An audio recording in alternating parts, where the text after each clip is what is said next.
बिस्मिल्लाहिर्रहमानिर्रहीम। Welcome students. Management accounting decision making के lecture series में ये हमारा आज 10th लेक्चर है। आज के लेक्चर में हम लोग वेरिएबल कॉस्टिंग को आगे फर्दर डिस्कस करने की कोशिश करेंगे। आज हम लोग सुपर वेरिएबल कॉस्टिंग को देखेंगे कि ये क्या होती है। सुपर वेरिएबल कॉस्टिंग, जिसको हम लोग थ्रूपुट कॉस्टिंग भी कहते हैं, जिसमें हम लोग डायरेक्ट लेबर कॉस्ट को वेरिएबल की बजाय फिक्स्ड कॉस्ट के तौर पे ट्रीट करते हैं।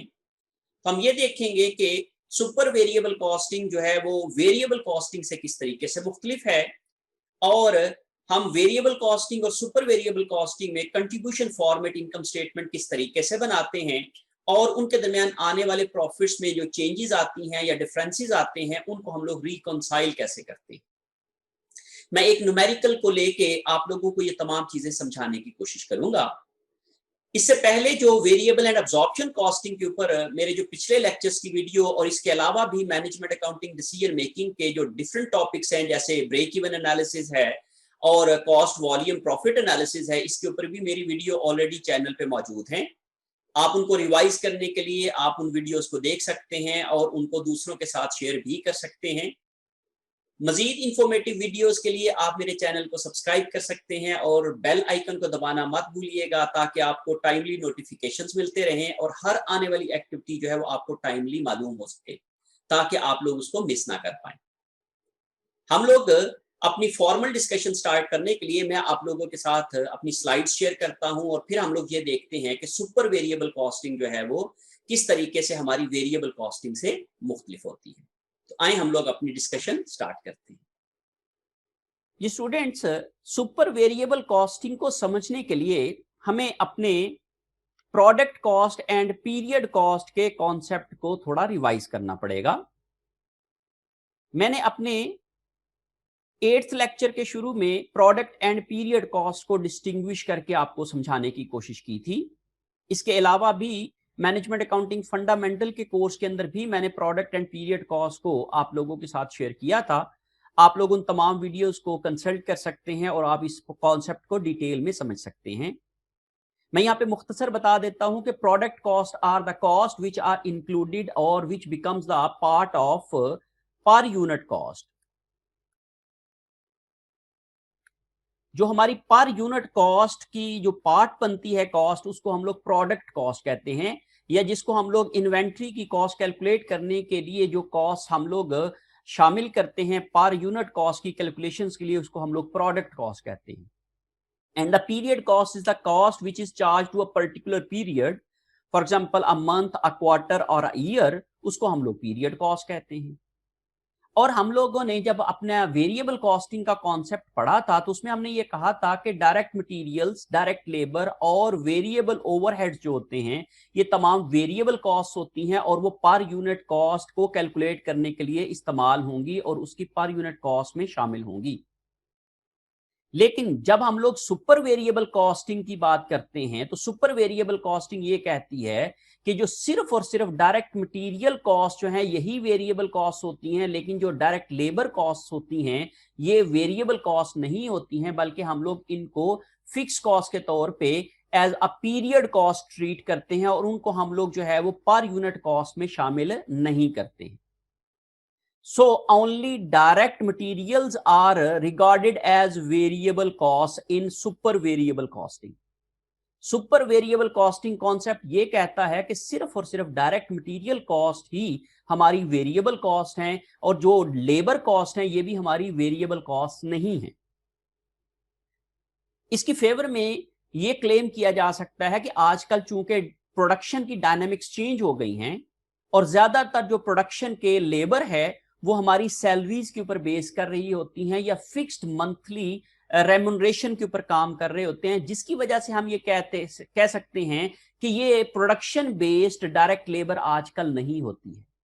So product when labour is not on production based, ये प्रोडक्शन बेस्ड जब ना हो तो उस सूरत में ये क्या हो सकती है, फिक्स्ड हो सकती है। जब ये फिक्स्ड होगी तो फिर हम लोग इसको एज अ वेरिएबल कॉस्ट या इसको हम एज अ प्रोडक्ट कॉस्ट नहीं ले सकते हैं, उसको हम लोग फिर पीरियड कॉस्ट के तौर पे ट्रीट करते हैं। So all direct labor and manufacturing overheads as a fixed cost हम लोग ट्रीट करते हैं इन सुपर वेरिएबल कॉस्टिंग के अंदर। हम वेरिएबल कॉस्टिंग और सुपर वेरिएबल कॉस्टिंग में, जिसको हम लोग थ्रूपुट कॉस्टिंग भी कहते हैं, इसको थ्रूपुट कॉस्टिंग भी कहते हैं, इसमें हम लोग सिर्फ ये कह रहे हैं कि only material cost is variable cost and all other costs, whether it is labor, whether it is manufacturing overheads and all other factory costs are considered to be fixed costs.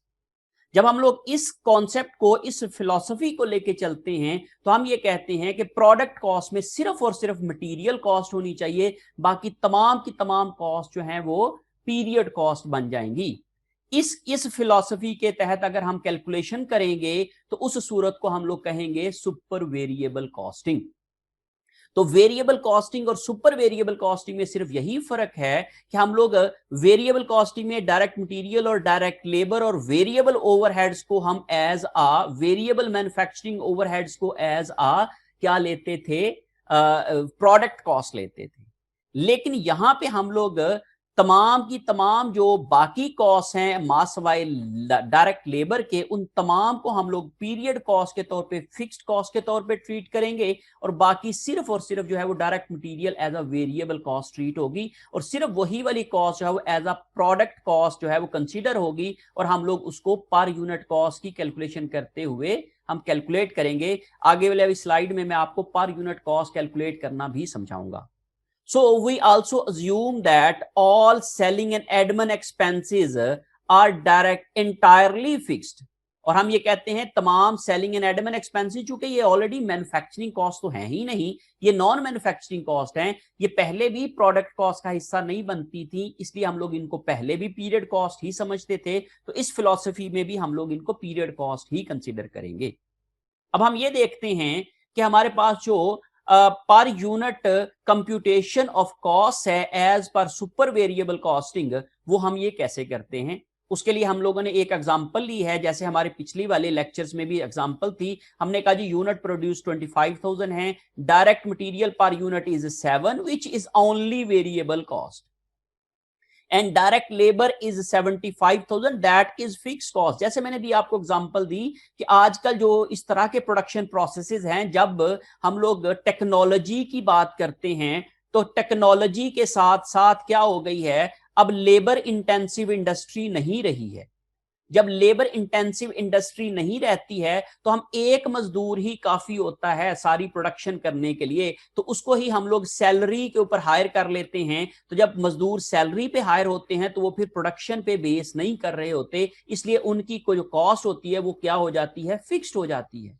इसलिए हम लोग यहाँ पे ये अज्यूम करके चलते हैं कि जो लेबर है वो हमारी फिक्स्ड कॉस्ट है, वो वेरिएबल कॉस्ट नहीं है, because it doesn't change with the change in production in super variable costing philosophy.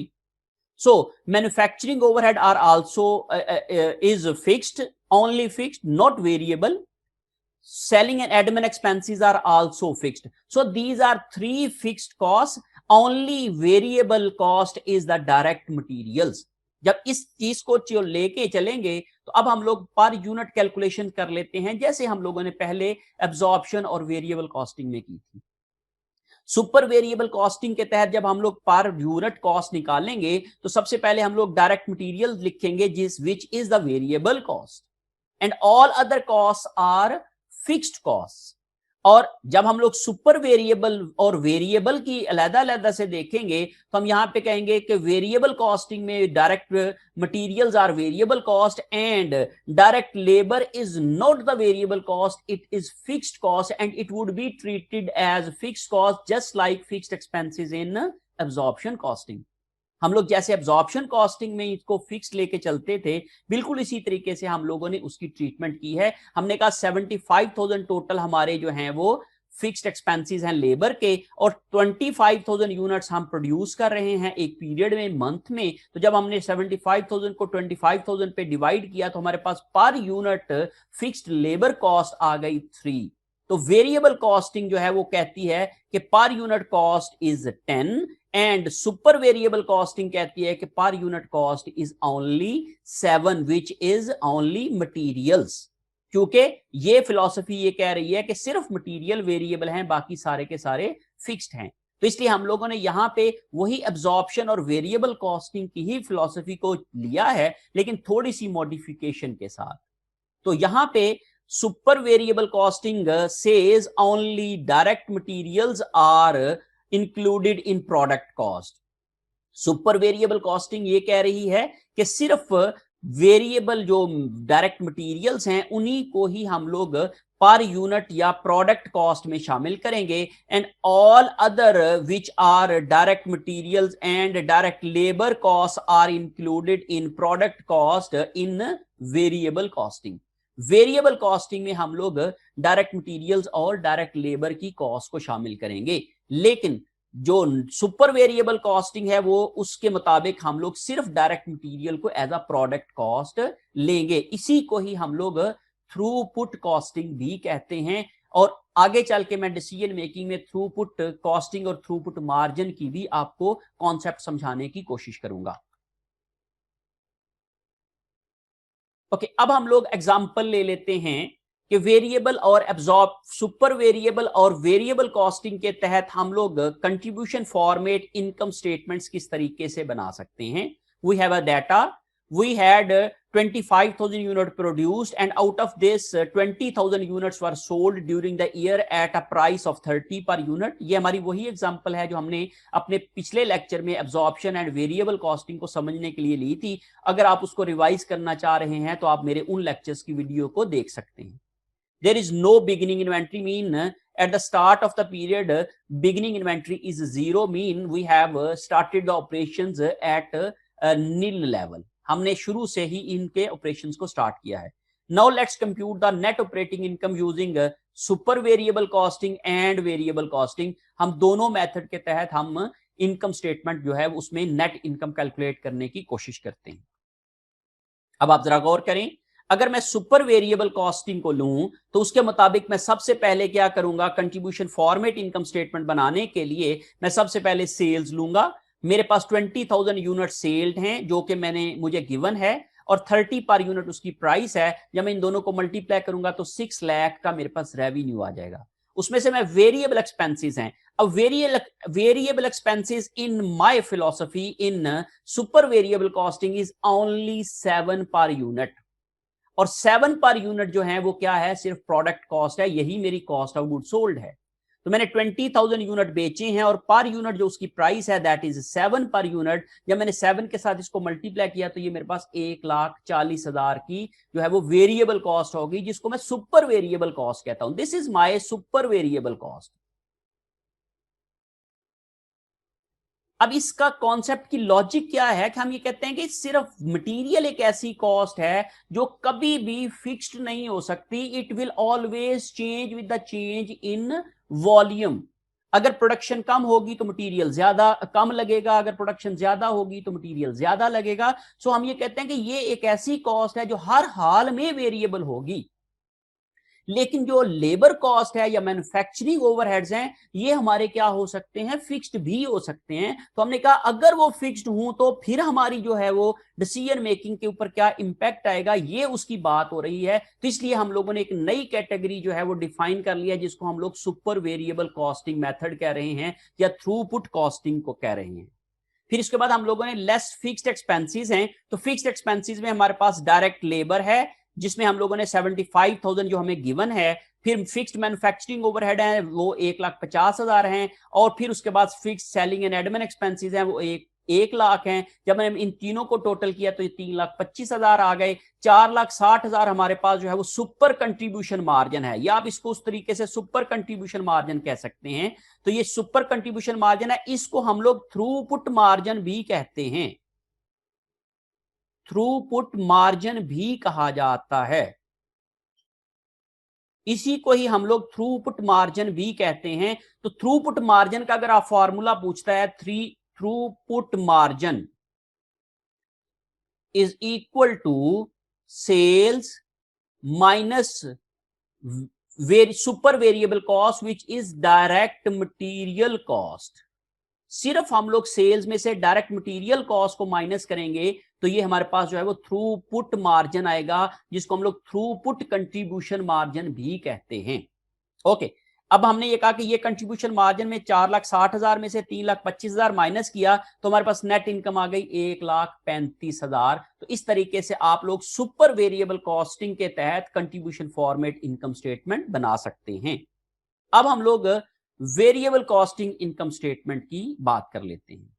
Variable costing income statement में हम ये कहते हैं कि सेल्स हैं हमारे पास 20,000 यूनिट, 30 पर यूनिट की 6 लाख वही वाली सेल्स आ गई, और variable cost of good sold जो है वो है हमारे पास 20,000 यूनिट्स हैं और 10 पर यूनिट उसकी वेरिएबल कॉस्ट है, जिसको हम लोगों ने अपनी पिछली वाली एग्जांपल में जो है वो वेरिएबल कॉस्ट के तौर पे लिया था, जिसमें हम लोगों ने direct material plus direct labour और प्लस वेरिएबल ओवरहेड्स लिए थे। इसके मुताबिक हम लोगों ने क्या किया था कि 10 पर यूनिट कैलकुलेट की थी, तो उसमें उसी लिहाज से हमने कहा ये 10 पर यूनिट जो है वो वेरिएबल कॉस्ट है। फिर हम लोगों ने इसको जब मल्टीप्लाई किया 10 को 20,000 से, तो ये 2 लाख की हमारे पास वेरिएबल कॉस्ट आ गई, जो हमारे पास पिछली एग्जांपल में वेरिएबल कॉस्टिंग की एग्जांपल में थी। तो वो आप लोग उसको रिवाइज कर सकते हैं, आप उन लेक्चर्स को रिविजिट कर सकते हैं। फिर हमारे पास कंट्रीब्यूशन मार्जिन आ गया 4 लाख का। जब हम लोगों ने इसमें से फिक्स्ड एक्सपेंसेस हैं जो कि फिक्स्ड मैन्युफैक्चरिंग ओवरहेड हैं 1,50,000 के, और fixed selling and admin expenses हैं 1 लाख के, इन दोनों को हम लोगों ने टोटल किया तो 2,50,000 आ गया। 4 लाख में से 2,50,000 माइनस किया तो ये हमारे पास आ गया 1,50,000। सो 1,50,000 है net income as per variable costing. Variable costing के तहत जो हमारी नेट इनकम आती है वो आती है जी 1,50,000। लेकिन अगर हम सुपर वेरिएबल कॉस्टिंग के लिहाज से बात करते हैं तो ये हमारे पास जो है वो नेट इनकम आती है 1,35,000। तो अब जरा गौर करें कि इन दोनों में जो फर्क है 1,50,000 और 1,35,000, तो इनमें सिंपली फर्क क्या है, 15,000 का फर्क है। अब ये जो 15,000 का फर्क है ये बेसिकली वो इन्वेंट्री में कम या ज्यादा यूनिट्स बिकने की वजह से है, और उसके ऊपर जो हम लोगों ने 3 पर यूनिट लेबर कॉस्ट ली थी, लेबर कॉस्ट जो हम लोगों ने labour plus variable manufacturing overhead जिसको हम कह रहे थे, चूंकि हमने कहा जी ये भी दोनों फिक्स्ड हैं, इनका जो हम लोगों ने फर्क लिया था ये वो हमारे पास 3 था, because we had total variable cost is equal to 10 and super variable cost is equal to 7, and the difference is labor and overheads, variable overheads, that is 3। तो ये जो 3 है यही बेसिकली ये फर्क है। तो ये बेसिकली दोनों वेरिएबल कॉस्टिंग और सुपर वेरिएबल कॉस्टिंग में यहां पे जो हम लोगों ने लेबर को और वेरिएबल ओवरहेड्स को हम फिक्स्ड तस्वर कर रहे हैं या ले रहे हैं, ये उसका फर्क है। तो हमने कहा पर unit labour and fixed variable overhead जो हैं वो हमारे पास जो कि फिक्स्ड हैं इस सुपर वेरिएबल कॉस्टिंग में, उनको हम लोगों ने लिया तो 5,000 को मल्टीप्लाई किया 3 के साथ, तो यही फर्क जो है वो हमारा 15,000 का आ रहा है दोनों प्रॉफिट्स के दरमियान में। ये 1,50,000 का प्रॉफिट है, और दूसरे मेथड में हमारे पास जो पिछली स्लाइड में मैंने आप लोगों के साथ शेयर किया वो 1,35,000 है। तो 1,50,000 माइनस करेंगे आप लोग अगर 1,35,000 को, तो हमारे पास जो 15,000 का ही फर्क आ जाएगा। यही फर्क है जो हम लोग कह रहे हैं कि इन दोनों मेथड्स के दरमियान में है। अब हम लोग ये देख लेते हैं कि इनकी रिकॉन्सिलिएशन या कंपैरिजन ऑफ टू मेथड्स कैसे कर सकते हैं। देखें जी, हमने कहा जी वेरिएबल कॉस्टिंग ये कहती है कि डायरेक्ट मटेरियल हैं 1,40,000 के, और एंडिंग इन्वेंट्री है जी उनकी 35,000 की।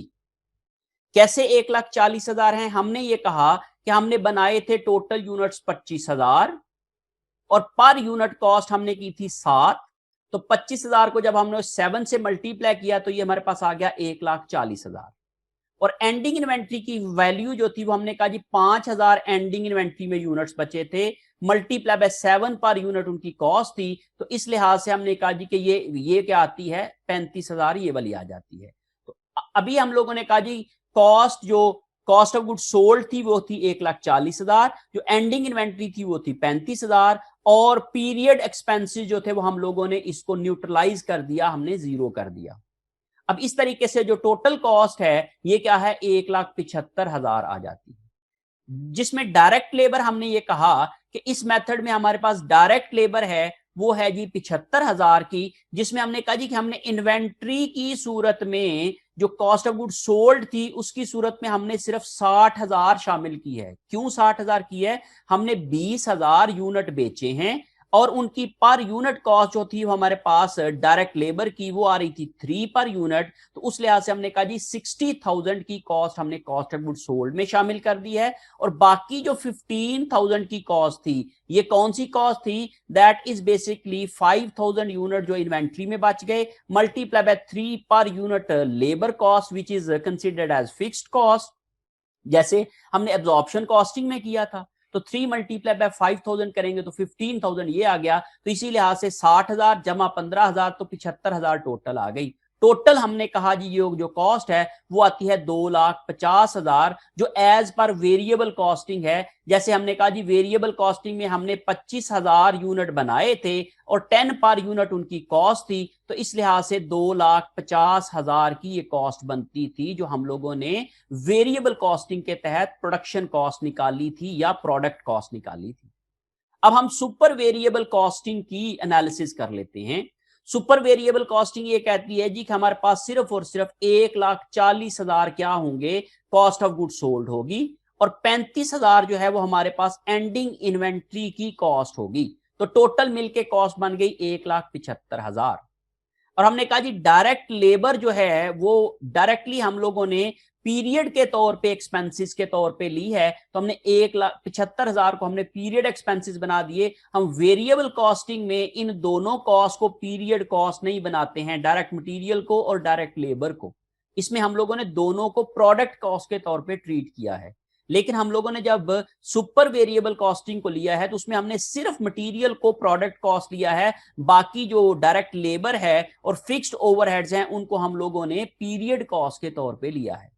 तो यहां पे आप जरा गौर करें कि डायरेक्ट लेबर है 75,000 और फिक्स्ड मैन्युफैक्चरिंग ओवरहेड है 1,50,000, तो दोनों को मिलके बने ये हमारे पास बन गए जी 2,25,000 की ये वाली कॉस्ट आ गई। और जब हम लोगों ने इन दोनों को प्लस किया तो ये हमारे पास जो है वो पीरियड कॉस्ट आ गई टोटल 4 लाख की, जो हमारे पास जो है वो प्रोडक्ट एंड पीरियड कॉस्ट आती है। इसमें हम लोगों ने कहा कि ये 2,50,000 की कॉस्ट आती है और ये 2,50,000 की कॉस्ट में 1,50,000 मजीद फिक्स्ड एक्सपेंसेस जो हम लोगों ने सुपर वेरिएबल कॉस्टिंग के तहत लिए हैं, जो हम यहां पे भी इसको एज अ फिक्स्ड एक्सपेंसेस में 1,50,000 इधर भी ऐड करेंगे तो ये भी तक दोनों मिल के क्या बन जाएंगे? 2,50,000 और 1,50,000 4 लाख बन जाएंगे।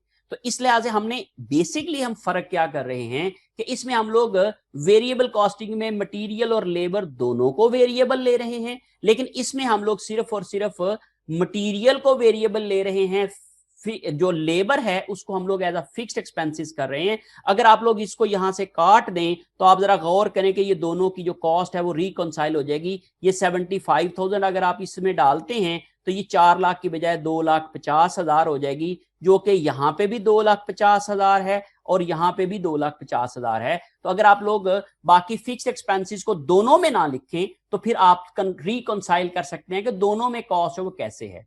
अब इसमें ये देखें ये 75,000 डायरेक्टली क्या हुई है? पीरियड को चार्ज हो गई है, लेकिन यहां पे 75,000 जो है वो पीरियड को चार्ज नहीं हो रही है बल्कि प्रोडक्ट को चार्ज हो रही है और प्रोडक्ट का कुछ हिस्सा जो है वो सीजीएस में जा रही है और कुछ हिस्सा एंडिंग इन्वेंट्री में जा रही है।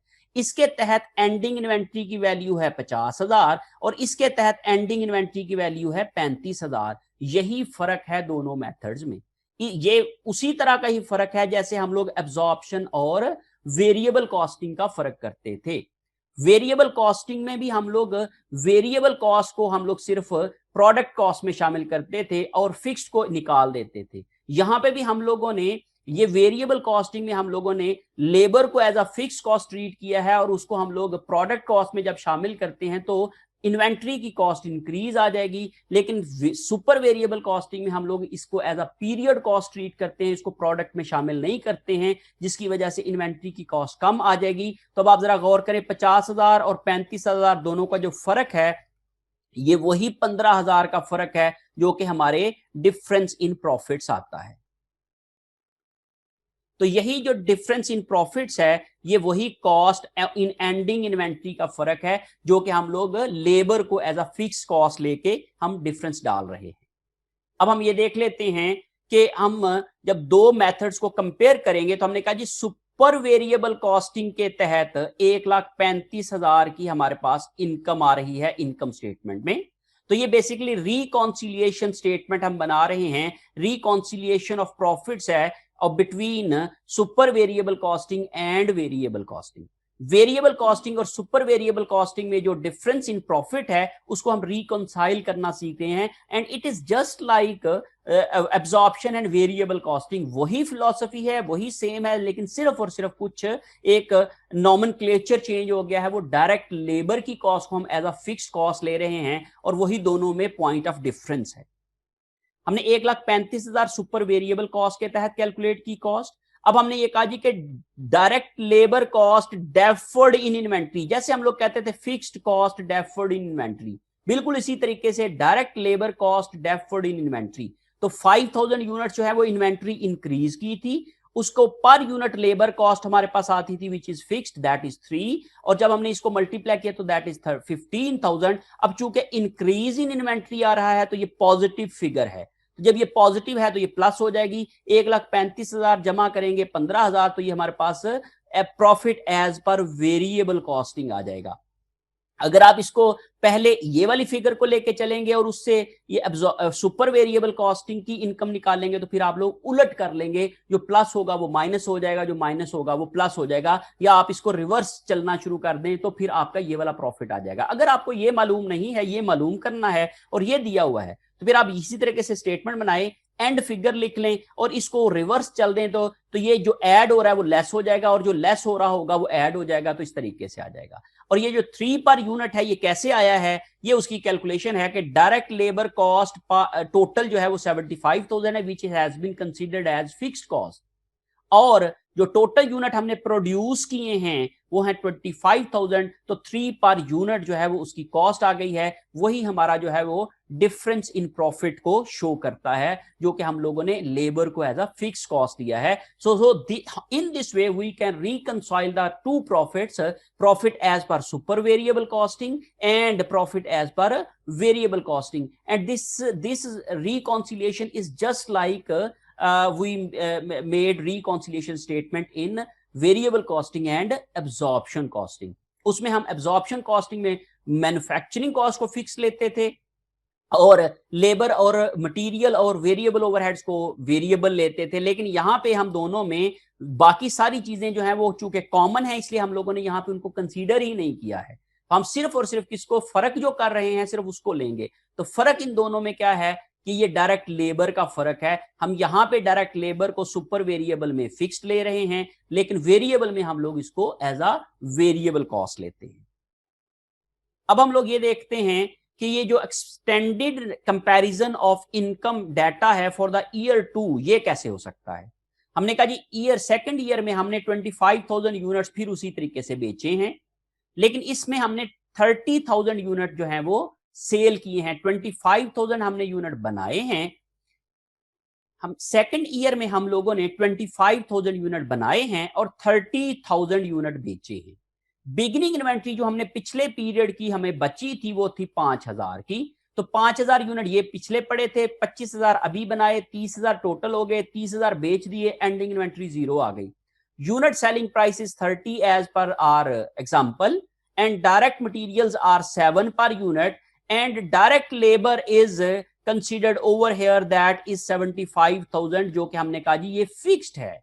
अब ये वेरिएबल नहीं रही है जो कि वेरिएबल कॉस्ट की सूरत में, वेरिएबल कॉस्टिंग की सूरत में होती थी। और फिक्स्ड मैन्युफैक्चरिंग ओवरहेड 1,50,000 हैं और सेलिंग एंड एडमिन एक्सपेंसेस जो हैं वो भी 1 लाख के हैं। तो इस लिहाज से हम लोगों ने ये कहा कि ये हमारे पास इंफॉर्मेशन गिवन है। अब हम लोग इनके तहत सुपर वेरिएबल कॉस्टिंग के तहत और वेरिएबल कॉस्टिंग के तहत जो है वो हम क्या कर सकते हैं, इन जो है वो पर यूनिट कॉस्ट कैलकुलेट कर लेते हैं। हम कहते हैं जी सुपर वेरिएबल कॉस्टिंग ये कहती है कि only direct material is variable and all other cost are fixed. So इसमें हमने कहा जी कि इसकी पर यूनिट कॉस्ट जो बनेगी that is 7। Only direct material cost will be included in calculation of per unit cost, वो 7 है। और वेरिएबल कॉस्टिंग में हमने कहा ये भी शामिल होगी, प्लस इसके अलावा लेबर की कॉस्ट भी शामिल होगी, क्योंकि हमने इसमें हम तसव्वुर ये करें कि ये लेबर और मटेरियल दोनों वेरिएबल हैं, तो इसलिए हम लोगों ने कहा कि ये भी वेरिएबल कॉस्ट भी आ जाएगी। और इसके मुताबिक जो है वो हम लोग प्रोडक्ट कॉस्ट आती है इसके मुताबिक 7 और इसके मुताबिक आती है 10, क्योंकि हमने ये कहा जी कि ये भी वेरिएबल है। ये जो कॉस्टिंग मेथड है ये अज्यूम कर रहा है कि ये भी वेरिएबल है और ये भी वेरिएबल है, लेकिन ये मेथड अज्यूम कर रहा है कि सिर्फ कौन सी वेरिएबल है, सिर्फ ये वेरिएबल है। या इस तरह से कह लें कि ये सिर्फ सुपर वेरिएबल को कंसीडर करता है, बाकी सब को छोड़ देता है। लेकिन ये क्या कर रही है, ये वेरिएबल को ही कंसीडर कर रही है जिसमें मटेरियल भी है और लेबर भी है और मैन्युफैक्चरिंग ओवरहेड्स भी हैं। जैसे हमने यहाँ पे इस एग्जांपल में सिंपलिसिटी के लिए कहा है कि डायरेक्ट लेबर कॉस्ट जो है वो इस सिचुएशन में वेरिएबल है सिर्फ, और इस सिचुएशन में जो है ये हमें सिर्फ सुपर वेरिएबल कॉस्ट चाहिए, वेरिएबल नहीं चाहिए, तो इसलिए हम लोग इधर कंसीडर नहीं करेंगे। Since the variable cost per unit, total fixed cost and number of units produced remains unchanged, the unit cost computation also remains unchanged। हमने कहा जी यूनिट जो प्रोड्यूस्ड हैं वो भी चेंज नहीं हुए हैं और मटेरियल और लेबर की कॉस्ट भी चेंज नहीं हुई हैं, इसलिए पर यूनिट कॉस्ट भी वही रहेंगी, सेकंड पीरियड में भी वो भी वही रहेंगी, वो चेंज नहीं होगी। हाँ, अगर number of unit produced change हो जाते, जैसे हम लोगों ने लेक्चर नंबर 9 में सीखने की कोशिश की थी, जिसमें पहले पीरियड में और दूसरे पीरियड में नंबर ऑफ यूनिट प्रोड्यूस्ड फर्क हो गए थे एब्जॉर्प्शन एंड वेरिएबल कॉस्टिंग के तहत, तो उसमें हम लोगों ने फिर पर यूनिट कॉस्ट चेंज आ जाती थी। अगर यहाँ पे भी दोनों पीरियड में यूनिट चेंज हो जाते तो फिर हमारे पास पर यूनिट कॉस्ट जो है वो इस सिचुएशन में डिफरेंट हो जाती है, लेकिन चूंकि यहाँ पे नहीं है इसलिए हम लोग इसको कंसीडर नहीं करेंगे। ओके, अब हम लोग ये देखते हैं कि वेरिएबल सुपर वेरिएबल कॉस्टिंग के तहत हम इनकम स्टेटमेंट कैसे बनाएंगे। 30,000 यूनिट्स हैं, 30 पर प्राइस है, 9 लाख उसकी रेवेन्यू आ जाएगा। 30,000 यूनिट्स हैं, 7 पर यूनिट उनकी कॉस्ट ऑफ गुड सोल्ड आ जाएगी जो हमारी प्रोडक्ट कॉस्ट है, तो 30 मल्टीप्लाई बाय 7 2,10,000 आ गया। फिर हमने कहा जी कंट्रीब्यूशन मार्जिन, जिसको हम लोग थ्रूपुट मार्जिन भी कह रहे हैं, मैं फिर बता रहा हूं आपको, ये थ्रूपुट मार्जिन भी कहलाता है, इसको थ्रूपुट मार्जिन भी कहते हैं।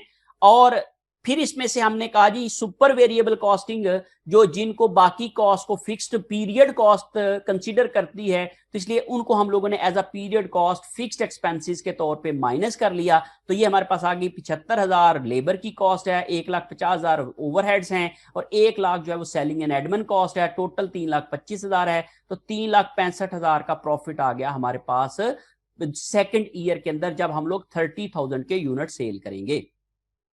अब आ जाती है बात, हम लोग जब वेरिएबल कॉस्टिंग के तहत इनकम स्टेटमेंट बनाएंगे तो 30,000 ये था, 30 पर यूनिट थी, 9 लाख का रेवेन्यू था, 30,000 यूनिट बेचे, पर यूनिट जो थी वो 10 थी, दैट इज 7 मटेरियल था और 3 जो है वो लेबर एंड ओवरहेड्स थे जो कि हमारे पास पिछली एग्जांपल के मुताबिक थे, तो वो 10 हो गए थे। तो इस लिहाज से हमने कहा जी 3 लाख का क्या है वेरिएबल कॉस्ट है जो कि हमारे पास वेरिएबल कॉस्टिंग के तहत है।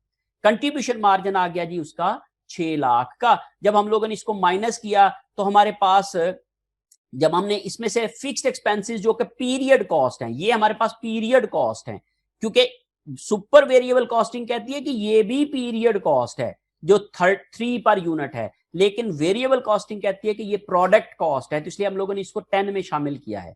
इसलिए हम लोगों ने यहां पे किया तो ये 2,50,000 आ गया, तो फर्क आ गया जी 3,50,000 का नेट इनकम आ गई। 6 लाख का कंट्रीब्यूशन मार्जिन था, 2,50,000 इसमें से माइनस किया तो 3,50,000 का क्या आ गया हमारे पास जो है वो टोटल नेट इनकम आ गई।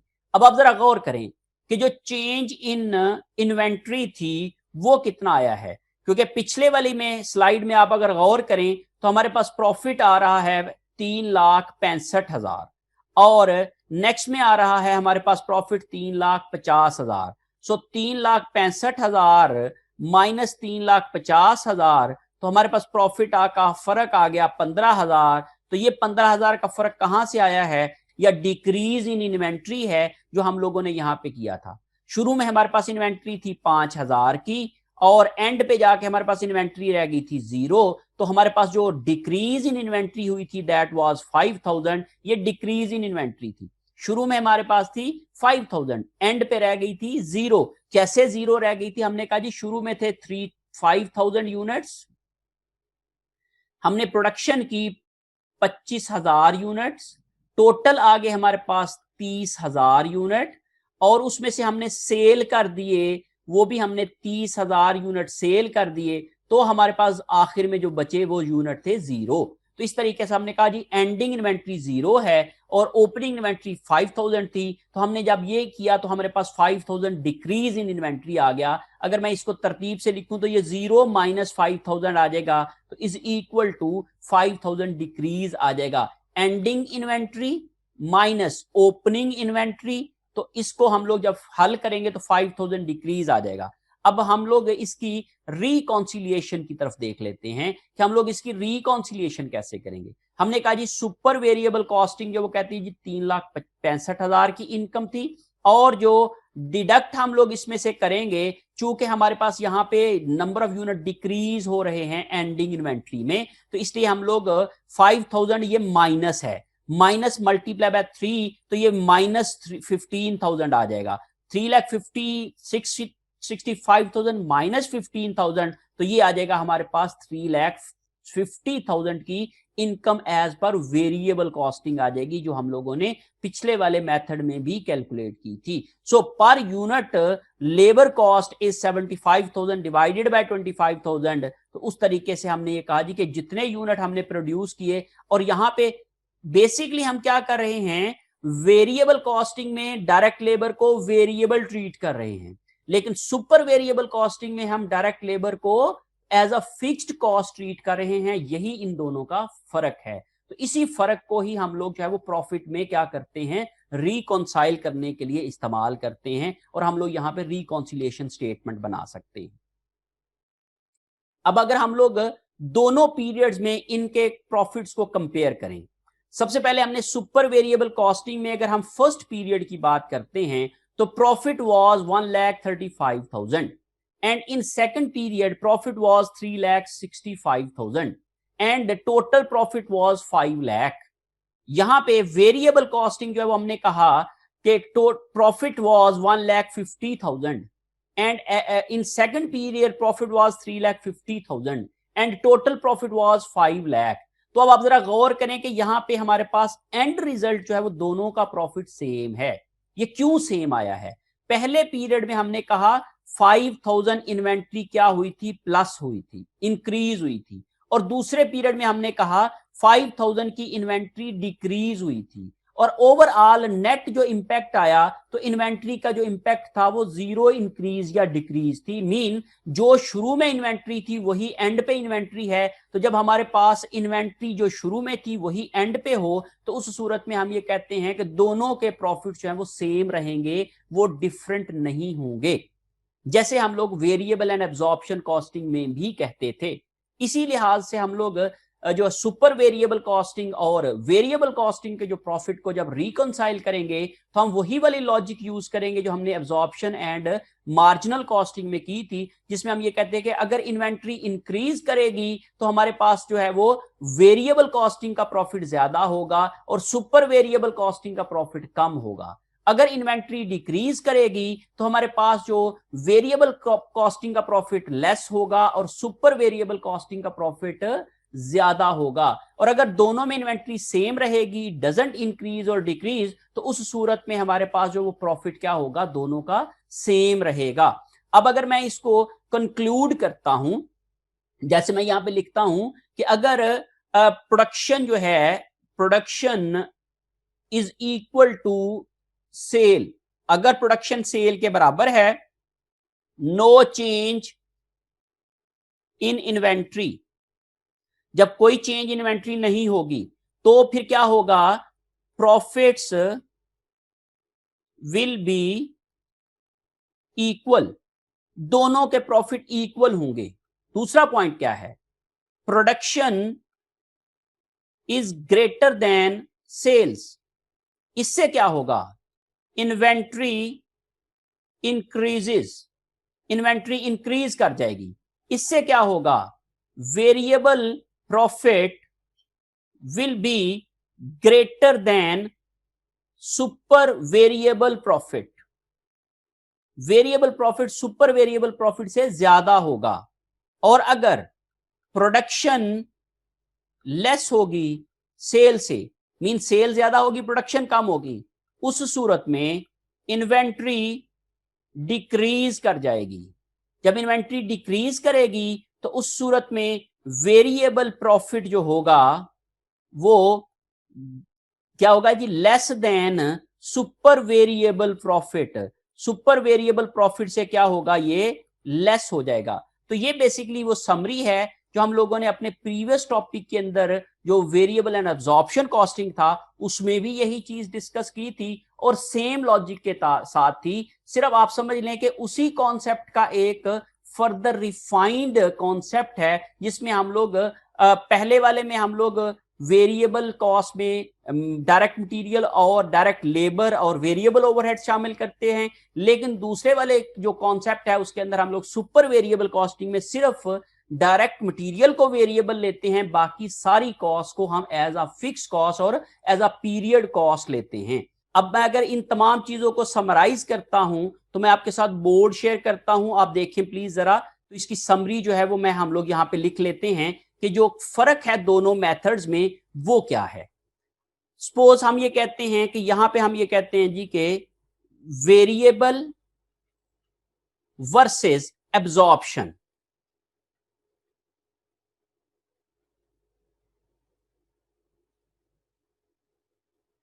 वेरिएबल वर्सेस एब्जॉर्प्शन, यहां पे हम लोग लेते हैं super variable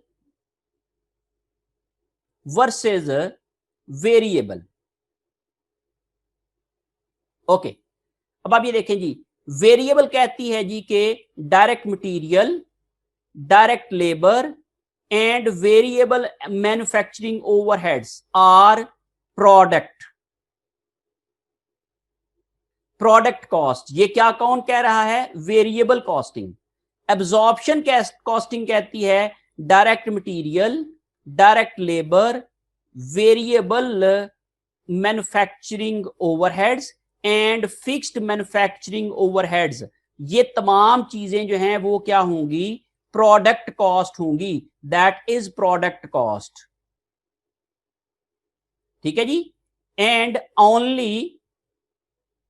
only non manufacturing cost are period cost. Okay, यहां पे ये वाला जो कह रहा है कि ये बेसिकली क्या है, और ये क्या कह रहा है जी, fixed manufacturing and non manufacturing cost are period cost. ये तमाम पीरियड कॉस्ट हैं। वेरिएबल कॉस्टिंग टेक्निक ये कह रही है कि ये तीनों कॉस्ट प्रोडक्ट कॉस्ट हैं और ये वाली कॉस्ट जो है वो पीरियड कॉस्ट हैं। एब्जॉर्प्शन कॉस्टिंग कह रही है कि ये तमाम कॉस्ट प्रोडक्ट कॉस्ट हैं और ये वाली जो कॉस्ट हैं बाकी नॉन मैन्युफैक्चरिंग कॉस्ट वो पीरियड कॉस्ट हैं। अब हम सेमी वेरिएबल, सुपर वेरिएबल और वेरिएबल को कंपेयर कर लेते हैं। सुपर वेरिएबल कह रहा है direct material is only product cost, सिर्फ ये प्रोडक्ट कॉस्ट है। And direct labour, manufacturing overheads and non manufacturing cost are period cost. ये पीरियड कॉस्ट है। सिर्फ और सिर्फ ये डायरेक्ट मटेरियल प्रोडक्ट कॉस्ट है, बाकी सारी क्या है, पीरियड कॉस्ट हैं। ये सुपर वेरिएबल कॉस्टिंग ये कह रही है। लेकिन अगर मैं वेरिएबल कॉस्टिंग की बात करूं तो जो यहां पे भी आपको नजर आ रहा है, वेरिएबल कॉस्टिंग कह रही है direct material, direct labour and variable manufacturing overheads are product cost and fixed manufacturing overheads and non-manufacturing costs are period costs। ये बेसिकली समरी है इनकी। और जब हम लोग प्रोडक्ट कॉस्ट में को कहते हैं तो product cost means cost which is the part of inventory, जो इन्वेंट्री का पार्ट बनेगी, जिसको हम लोग इन्वेंटोरिएबल कॉस्ट कहते हैं। Mean the cost which becomes the part of finished goods inventory, that cost is called product cost. और प्रोडक्ट कॉस्ट की जो डिफरेंट कॉस्टिंग मेथड्स हैं, वो प्रोडक्ट कॉस्ट की कैलकुलेशन को सेग्रीगेट कर देते हैं, डिफरेंशिएट कर देते हैं। यही जो है वो हमारे इन मेथड्स के अंदर फर्क है। और हम लोग जो है वो वेरिएबल और जो सुपर वेरिएबल कॉस्टिंग है, जिसको हम लोग थ्रूपुट कॉस्टिंग भी कहते हैं, उनको हम लोग डिफरेंशिएट कर सकते हैं बाय डिफरेंशिएटिंग दीज प्रॉब्लम्स। जी स्टूडेंट्स, अब हम लोग एक प्रैक्टिस प्रॉब्लम जो है वो हल करने की कोशिश करते हैं। यह है प्रॉब्लम 6A5, ये चैप्टर नंबर 6 के अपेंडिक्स का प्रॉब्लम नंबर 5 है। इसमें हम लोग variable costing, super variable costing और एब्जॉर्प्शन कॉस्टिंग के तहत इनकम स्टेटमेंट बनाना और उनके डिफरेंसेस को समझने की कोशिश करेंगे। Basic company manufacturers and bulk product, the following information pertains to the company's first year of operation. पहले साल का जो उनका ऑपरेशन है उसमें उन्होंने हमें ये वाला डाटा दिया हुआ है, जिसमें डायरेक्ट मटेरियल्स की इंफॉर्मेशन है 19 per unit. Direct labour that is 2,50,000, that is fix cost per unit as per super variable costing. Fixed manufacturing overhead 3 lakh के हैं और fixed selling and admin expenses जो है वो 9 लाख के हैं, जिसमें आप लोग जरा देखें कि सिर्फ वेरिएबल कॉस्ट जो है वो मटेरियल कॉस्ट है। फिर इसके बाद कंपनी डज नॉट इनकर एनी वेरिएबल ओवरहेड्स और variable selling and admin expenses, उसके वेरिएबल ओवरहेड्स और कोई भी नहीं है और variable selling and admin expenses भी नहीं है। बैसी produces 20,000 units and sold 18,000 units. बैसी ने 20,000 यूनिट्स बनाए हैं और 18,000 यूनिट्स जो है उन्होंने बेचे हैं, और the selling price is 55 per unit, जो उनकी सेलिंग प्राइस है। अब हम देखते हैं कि हमारी रिक्वायरमेंट्स क्या हैं। रिक्वायरमेंट नंबर 1 में हमसे यह पूछा जा रहा है कि use super variable costing income statement. हमने सुपर वेरिएबल कॉस्टिंग के तहत compute per unit product cost of each year and prepare income statement for the year. हमने साल के लिए इनकम स्टेटमेंट बनाना है। मैं आपके साथ बोर्ड शेयर करने जा रहा हूं, आप लोग देखिएगा प्लीज। जी, रिक्वायरमेंट नंबर 1 है 1A में, जिसमें हम लोगों ने product cost as per super variable costing.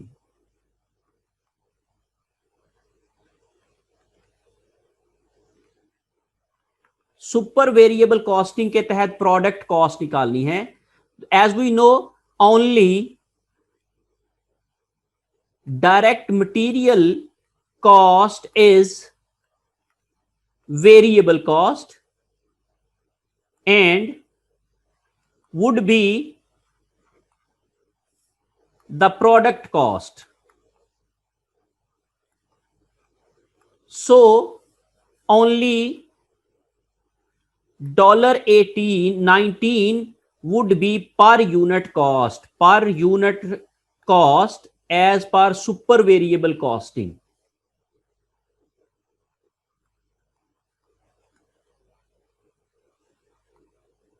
Super variable costing के तहत पर यूनिट कॉस्ट जो आएगी वो सिर्फ और सिर्फ क्या है, 19, which is direct material cost. अब आपकी रिक्वायरमेंट नंबर बी क्या है? रिक्वायरमेंट नंबर बी है कंट्रीब्यूशन फॉर्मेट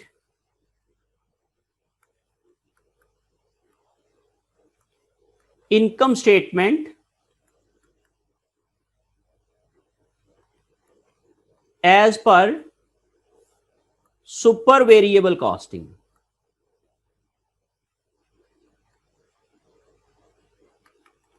तो सबसे पहले हमने लिखना है जी सेल्स।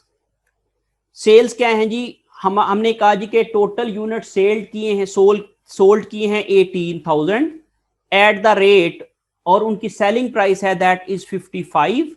जब हमने इन दोनों को मल्टीप्लाई किया तो ये हमारे पास आ गया 9,90,000 की उनकी सेल्स हो गई उस ईयर में।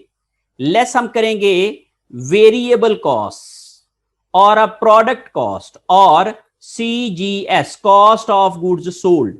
अब चूंकि कॉस्ट ऑफ गुड्स सोल्ड जो प्रोडक्ट कॉस्ट है that is only 19 multiply by 18,000 जब आप करेंगे तो ये आ जाएगी हमारे पास 3,42,000 की ये वाली कॉस्ट। जब हमने इन दोनों को मल्टीप्लाई किया तो 3,42,000 आ गया। इन दोनों का जो फर्क है दैट इज, इसको आप लोग कंट्रीब्यूशन मार्जिन, इसको कंट्रीब्यूशन मार्जिन भी कहेंगे या फिर आप लोग सुपर वेरिएबल कंट्रीब्यूशन मार्जिन या फिर इसको थ्रूपुट मार्जिन, थ्रूपुट मार्जिन भी कह सकते हैं। तो ये आ गया हमारे पास 6,48,000 का थ्रूपुट मार्जिन आ गया या सुपर वेरिएबल कंट्रीब्यूशन मार्जिन आ गया। इसमें से आप लेस करोगे फिक्स्ड एक्सपेंसेस या फिक्स्ड कॉस्ट्स। अब फिक्स कॉस्ट में आपके पास 3 तरह की कॉस्ट हैं, जिसमें डायरेक्ट लेबर है, फिर है जी मैन्युफैक्चरिंग ओवरहेड्स हैं और फिर सेलिंग एंड एडमिन एक्सपेंसेस हैं। ओके, डायरेक्ट लेबर है जी हमारे पास 2,50,000 की, that is given in our question. उसके बाद मैन्युफैक्चरिंग ओवरहेड्स हैं जी 3 लाख के, that is also given.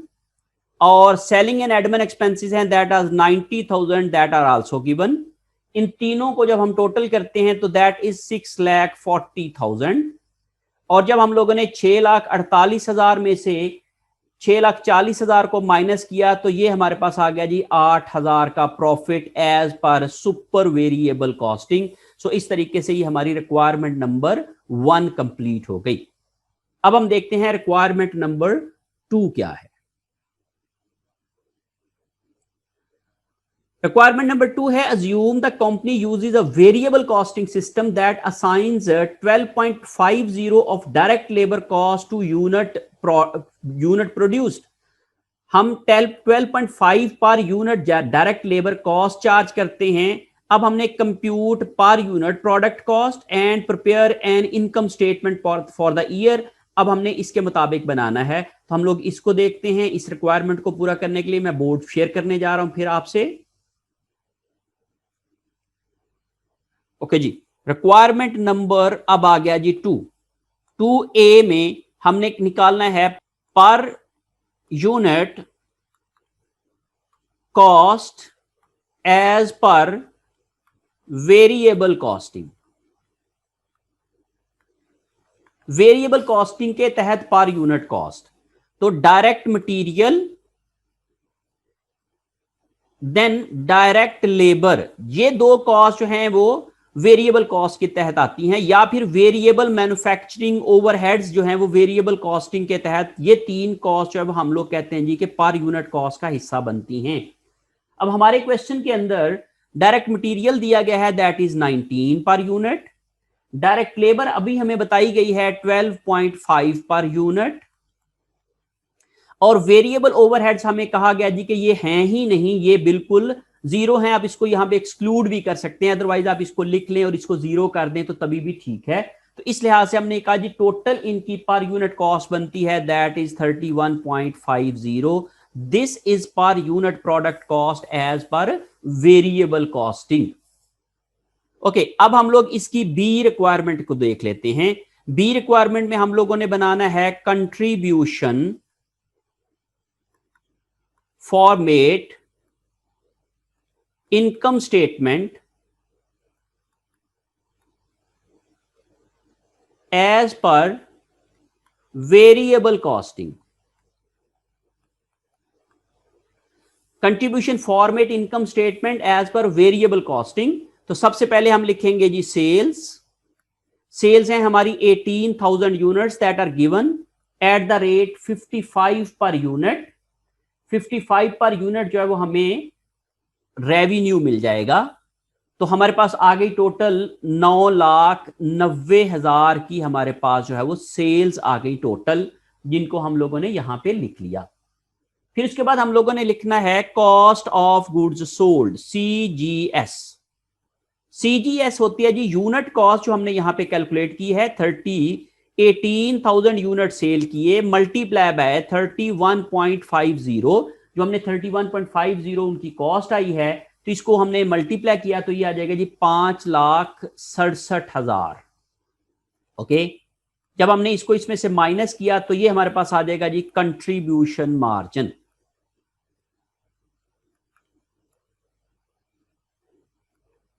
Contribution margin आ गया हमारे पास जी 4,23,000 का कंट्रीब्यूशन मार्जिन आ गया। अब इसमें से हम लेस करेंगे फिक्स्ड कॉस्ट और फिक्स्ड एक्सपेंसेस।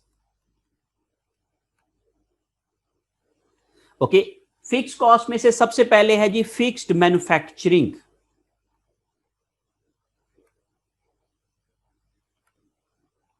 और फिर उसके बाद है जी fixed selling and admin.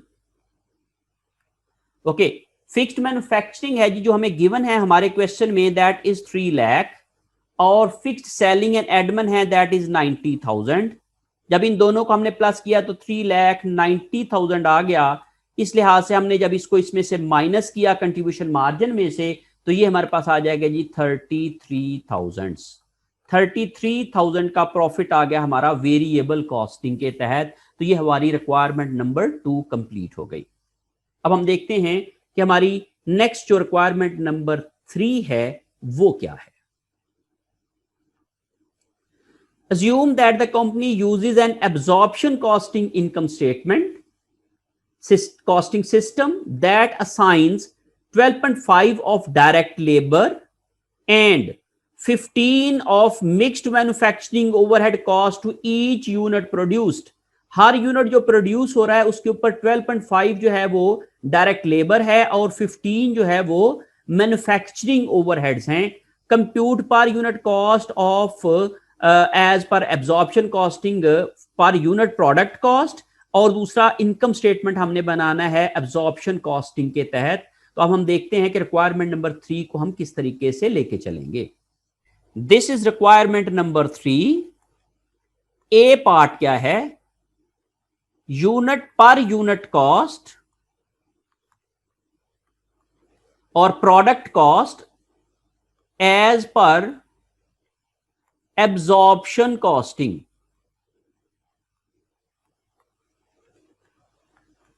Absorption costing के तहत पर यूनिट कॉस्ट, तो इसमें आ जाएगा जी direct material, direct labour and manufacturing overheads, both variable plus fixed.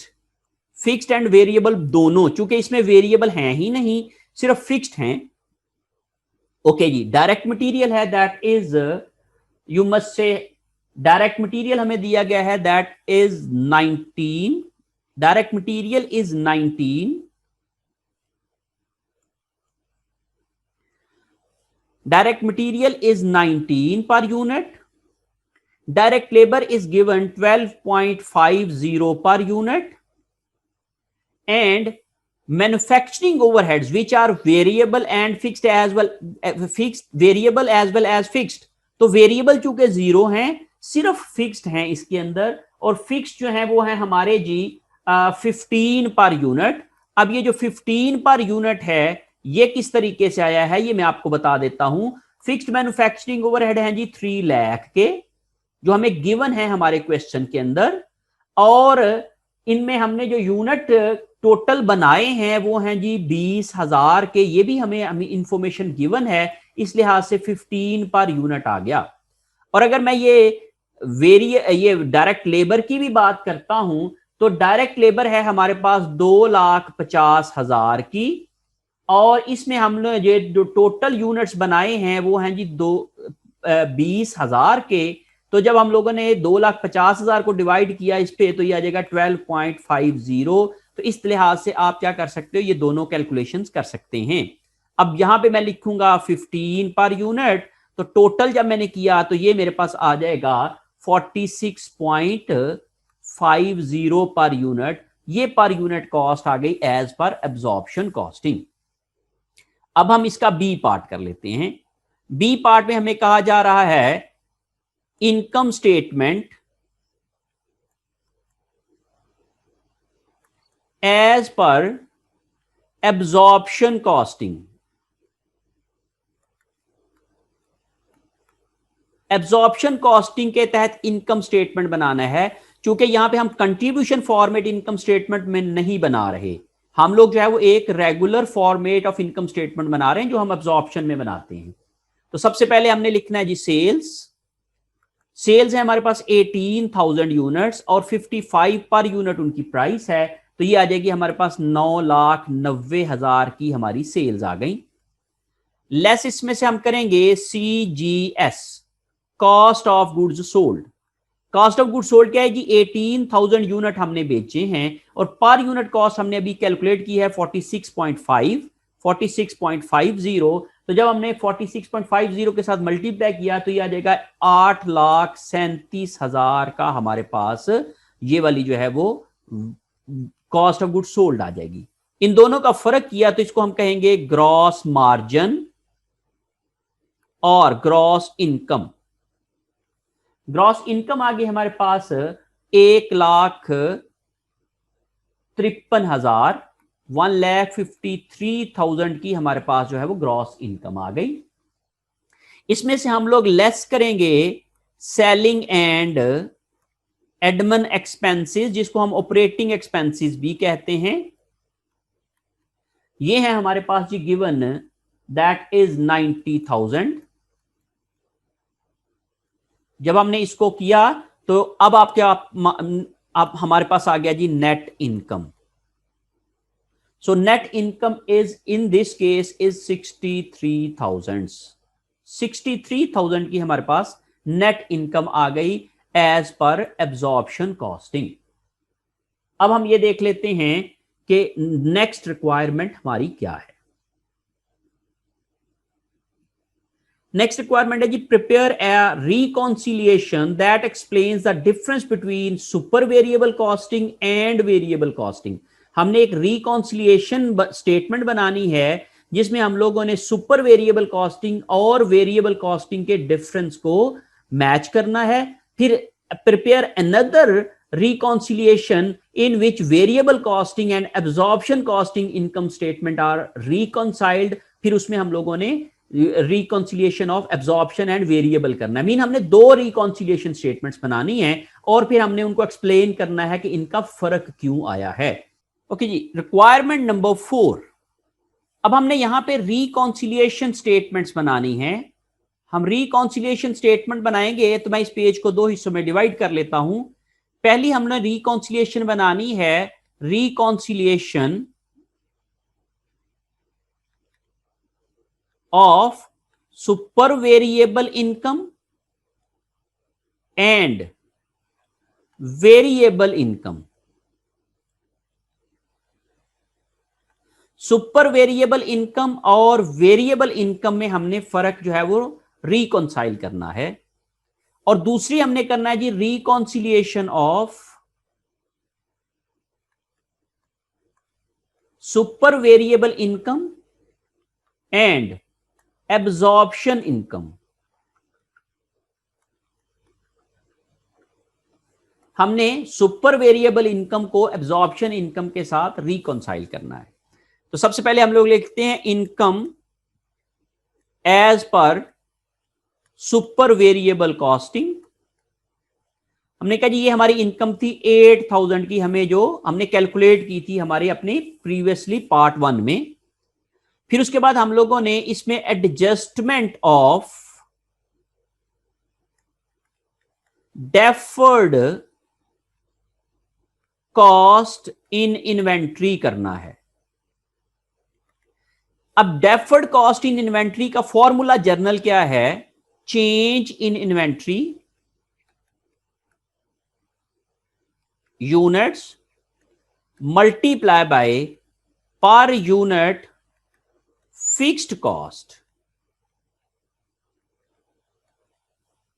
जो हम लोगों ने दोनों में फर्क लिया। अब हमने ये कहा जी कि चेंज इन इन्वेंट्री क्या है, दैट इज 2,000 यूनिट्स। ये 2,000 यूनिट जो है वो चेंज आया है। और पर यूनिट फिक्स्ड कॉस्ट क्या है, जो हमने वेरिएबल और सुपर वेरिएबल कॉस्टिंग में फर्क लिया, दैट इज 12.5 पर यूनिट, जो कि हमारी लेबर कॉस्ट है। अब ये कैसे आई है, हमने कहा जी 2,50,000 की हमारी टोटल लेबर कॉस्ट थी और 20,000 यूनिट्स हमने प्रोड्यूस किए हैं, इस लिहाज से ये हमारे पास 12.50 आ गया। और 2,000 यूनिट कैसे आए हैं, opening inventory plus production minus sale is equal to closing inventory. Opening थी 0, प्रोडक्शन थी 20,000, सेल कर दी 18,000, तो बराबर आ गया जी 2,000 यूनिट के। ये हम लोगों ने इसकी वर्किंग कर ली जो 2,000 की। जब हमने 2,000 को मल्टीप्लाई किया 12.50 से, तो ये आ जाएगा हमारे पास 25,000 की कॉस्ट, जो फिक्स्ड कॉस्ट थी, direct labour cost, adjustment of deferred direct labour cost. तो ये आ जाएगी हमारे पास टोटल। हमने चूंकि ये इंक्रीज इन इन्वेंट्री हो रहा है तो इसलिए पॉजिटिव फिगर आएगी। 8,000 जमा 25,000 करेंगे तो 33,000 का जो है वो प्रॉफिट आ जाएगा एज पर वेरिएबल कॉस्टिंग। तो इस तरीके से हम लोग रिकॉन्साइल कर सकते हैं सुपर वेरिएबल प्रॉफिट को और वेरिएबल कॉस्टिंग के प्रॉफिट को। और इन दोनों में जो फर्क आ रहा है वो आ रहा है due to deferment of direct labour cost in inventory to the next period. और डायरेक्ट लेबर कॉस्ट, चूंकि हम लोगों ने इन दोनों में जो फर्क लिया है वो इसमें हम लोगों ने डायरेक्ट लेबर कॉस्ट को वेरिएबल कॉस्टिंग के अंदर प्रोडक्ट कॉस्ट का हिस्सा बनाया था, इसमें हम लोगों ने इसको प्रोडक्ट कॉस्ट का हिस्सा नहीं बनाया था। यही जो प्रोडक्ट कॉस्ट का हिस्सा बनने की वजह से, इन्वेंट्री में शामिल होने की वजह से इन्वेंट्री डेफर हो जाती है, उस कॉस्ट को भी डेफर कर दिया जाता है। तो इसलिए हमारा ये फर्क जो है वो प्रॉफिट में आ जाता है और इसको हम लोग by multiplying the per unit cost deferred और cost fixed cost which is the direct labor cost in this case with the multiplication of change in inventory, because here inventory has increased।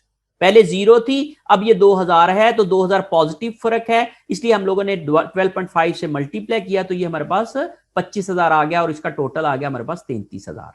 अब हम बात कर लेते हैं इसका कि super variable costing जो है उसको रिकंसाइल करेंगे हम लोग एब्जॉर्प्शन के साथ। सुपर वेरिएबल कॉस्टिंग इनकम जो है वो हमारे पास आ रही थी 8,000 की। Adjustment of fixed costs deferred in inventory, fixed cost deferred in inventory, formula वही है, change in inventory units multiply by पर यूनिट फिक्स्ड कॉस्ट्स। जो भी फिक्स्ड कॉस्ट है पर यूनिट, हमने कहा यहां पे चेंज इन इन्वेंट्री है वही 2,000 जो मैंने अभी आपको यहां पे भी एक्सप्लेन किया है, मल्टीप्लाई बाय पर unit fixed cost. Per unit product cost लेनी है तो पर unit fixed cost product cost क्या है, 12.5 लेबर है प्लस 15.0 जो है वो मैन्युफैक्चरिंग ओवरहेड हैं, तो इन दोनों को हमने मल्टीप्लाई करना है। ये 12.5 कैसे आई है ये मैंने आपको यहां पे एक्सप्लेन करने की कोशिश की है। और 15 कैसे आई है, तो हमने कहा टोटल मैन्युफैक्चरिंग कॉस्ट थी 3 लाख की और टोटल यूनिट बनाए थे हमने 20,000 के। तो इस तरह से इसको जब हम लोगों ने डिवाइड किया 3 लाख को 20,000 पे, तो हमारे पास 15 आ गई। इन दोनों को मल्टी जो हमने प्लस किया तो ये हमारे पास आ जाएगी 27.50। 27.50 से जब हम लोग 20,000 को 2,000 को मल्टीप्लाई करेंगे 27.5 से, तो ये हमारे पास आ जाएगा जी 55,000। और 55,000 चूंकि ये इंक्रीज इन इन्वेंट्री हो रहा है तो ये पॉजिटिव है, तो इसलिए हम लोग इसको प्लस करेंगे। 8,000 मल्टीप्लाई बाय 55,000 आ जाएगा तो ये 63,000 आ जाएगा। That is the profit as per absorption costing. And the difference between these two profits means super variable costing and absorption costing is due to deferment of fixed cost which has been included in inventory in case of absorption costing, which is labor cost as well as